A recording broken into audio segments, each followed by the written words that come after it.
Bem, pessoal, nós vamos tratar dos aspectos processuais da alienação parental, ou seja, da tutela jurisdicional decorrente da alienação parental. Esse é o tema que me foi atribuído e eu aproveito para parabenizar os organizadores desse belíssimo evento. Realmente, a alienação parental é um tema que tem tudo a ver com o princípio da dignidade da pessoa humana e os seus aspectos processuais devem ser incluídos em qualquer evento que trata da matéria.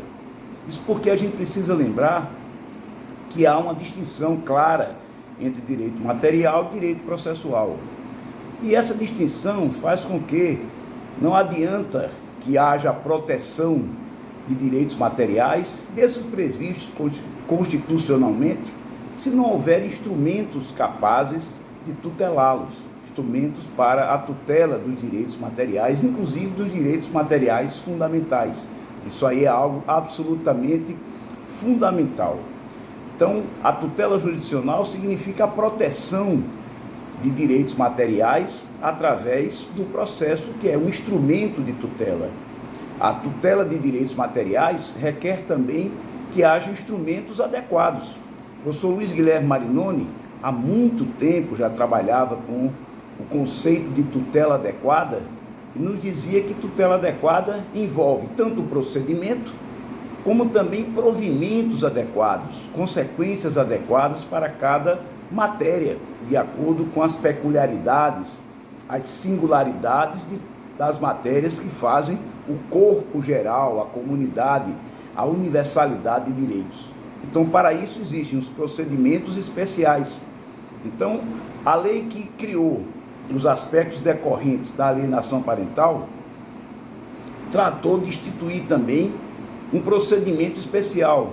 Eu tenho esse entendimento. Há um procedimento especial para a proteção ou a tutela jurisdicional decorrente de atitudes que caracterizam a alienação parental.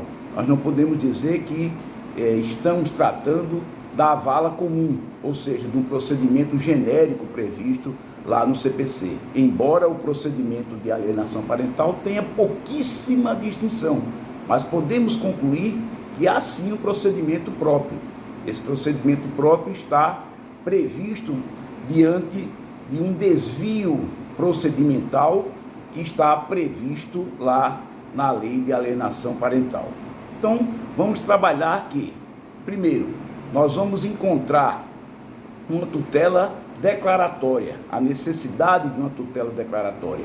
Então, é para isso que, inclusive, na prática forense se chama de ação declaratória de alienação parental. Ou seja, nós vamos ter, primeiramente, uma proteção voltada à declaração dessa ocorrência, a declaração desse fenômeno jurídico da alienação parental.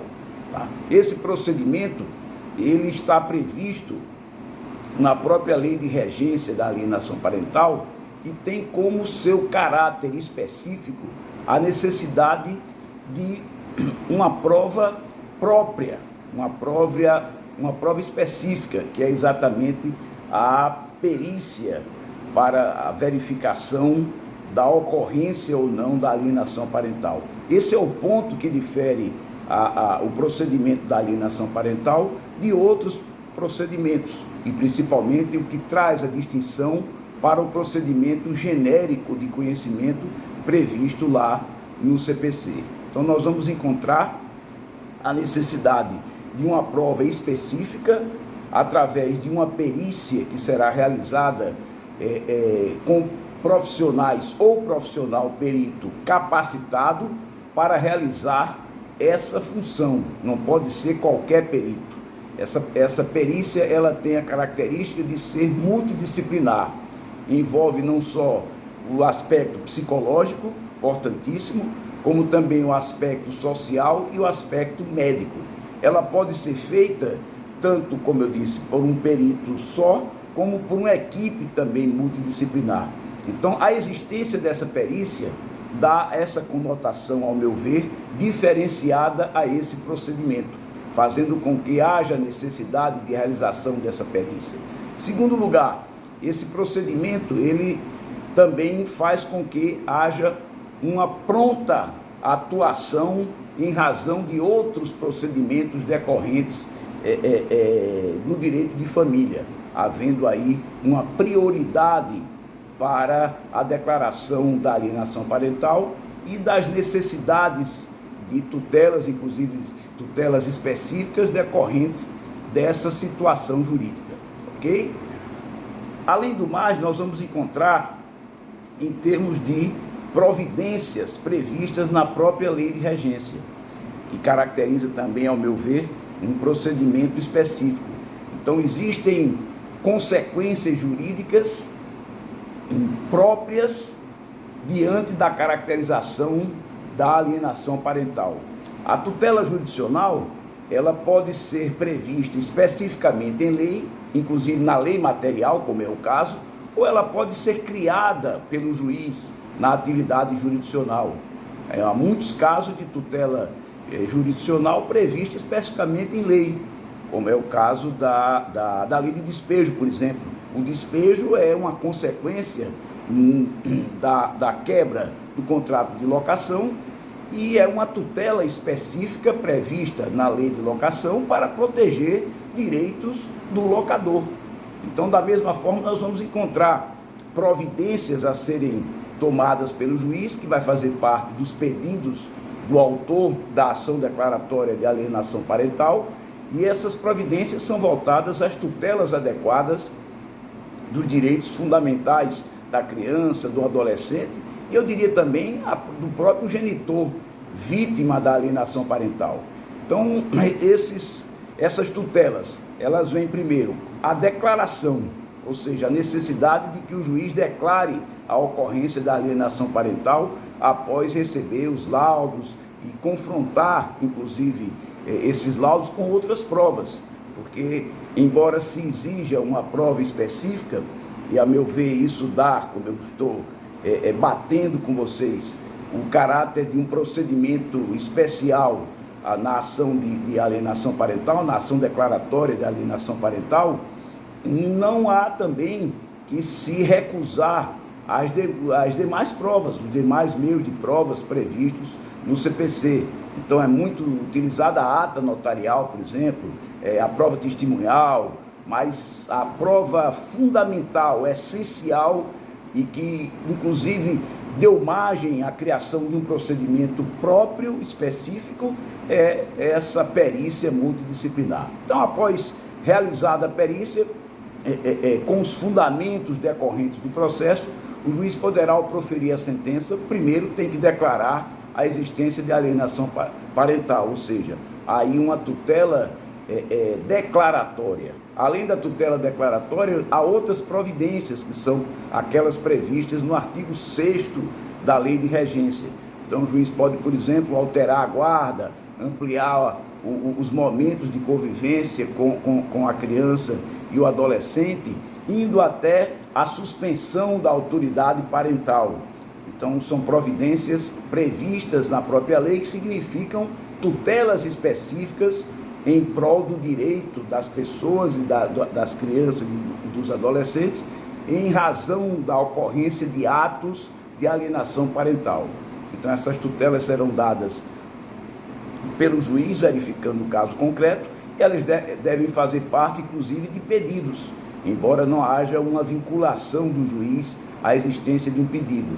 Essas tutelas, elas podem ser concedidas de forma cumulativa ou não, obviamente após a declaração da existência de alienação parental, porque essa aí é pressuposto, é requisito para outras. Mas mesmo que a parte peça determinada conduta, determinado tipo de tutela, determinada providência lá do artigo 6º, como única forma ou a melhor forma de proteger o seu direito em face de atitudes de alienação parental, o juiz não está vinculado a esse pedido.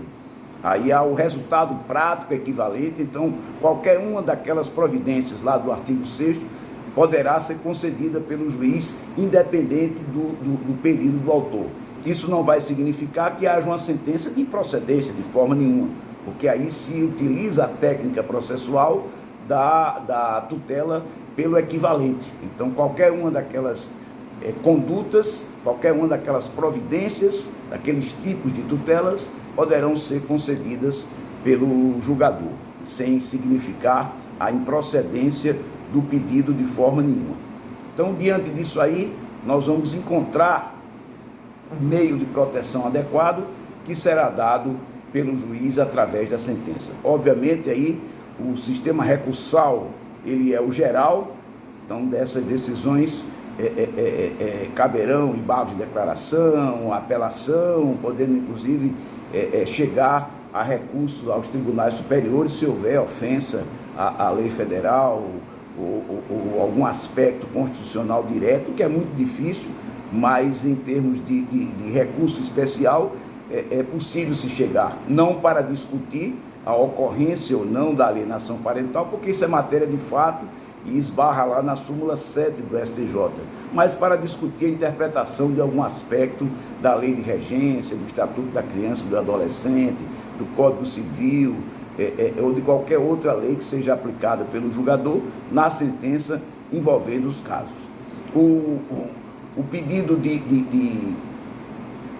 decorrente da alienação parental deverá ser feito expressamente ou poderá ser feito, inclusive, genericamente. Pede que se declare a alienação parental e se aplique as providências lá do artigo 6º do Código de Processo Civil. Então, com isso, nós fechamos esse microsistema e o ordenamento processual vai permitir que haja a efetividade dos direitos protegidos em torno da convivência familiar, da proteção à criança e do adolescente e combatendo a atividade nociva da alienação parental.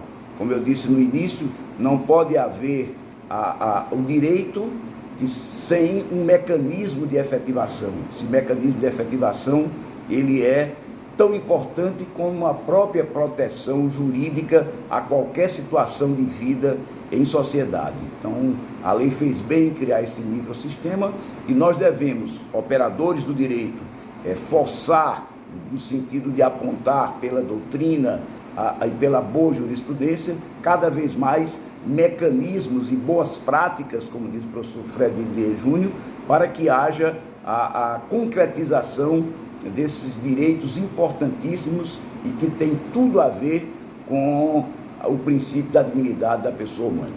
Muito obrigado.